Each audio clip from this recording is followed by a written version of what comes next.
Succeed. Fine. So let's push on. We're just going to keep going nice and quickly here. Santiago's journey tests him at every turn, but it is his awareness of the omens that guides him through these troubles. Right from the beginning of the story, Santiago is aware that omens can track his progress. So we don't need to say along his course, right? It's just wordy. His grandfather taught him that some things he encountered indicated good fortune, like butterflies and lizards. And the king of Salem correctly directed Santiago that omens will guide him towards his personal legend. Good. This shows that Santiago is on a spiritual quest, and he must. So again, here's that simple trick where if we want to save one word, because Santiago is the subject in both clauses, we can remove the comma and we can remove the subject he, and the sentence keeps its same content, just a little bit less wordy, one word less wordy. Time and again, along his path, the omens appear when he needs them. Furthermore, so time and again, we could change this to just along his path, comma, the omens appear when he needs him. Good. Furthermore, he connects with other characters through omens.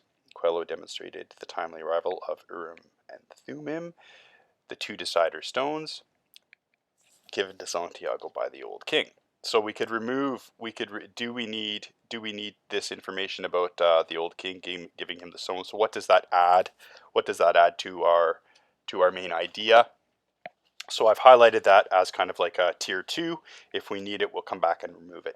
Just at the moment he is about to give up on searching for his treasure. Okay, good. That's kind of essential.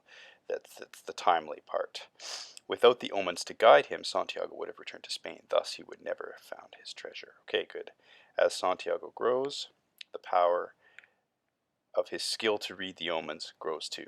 In the heart of the desert, he is granted a vision when he watches two hawks. When one hawk strikes the other, he knows the oasis will be attacked. And he stakes his own life on the truth of this knowledge. Good.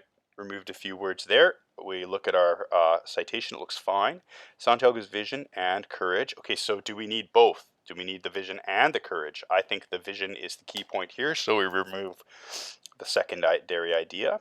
Santiago's vision saves, right, both the people of the oasis and Fatima, the desert girl, who Santiago has fallen for. Santiago. So we can remove this down to loves. It's one word instead of 3, so we save 2 words. And more importantly, do we need both words? Let's say salient. Salient is an academic vocabulary word, which means the same thing as important. It's a synonym for important. So we shrunk one word there. So we're continuing to find spots to just take out a word here and there to tighten up our phrasing as we set up as one of our goals at the beginning there.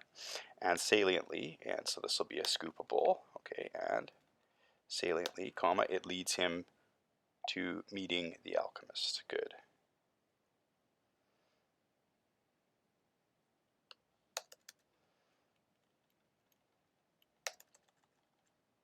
So I've just simplified that a little bit as well. This meeting will push Santiago to the pinnacle of his journey and level him up to his greatest potential. So that's kind of essential because it's setting up this third main body paragraph. At the climax of the tale, Santiago, so I'm just noticing my time here, so I'm going to have to pause and finish main body paragraph 3 in part 2.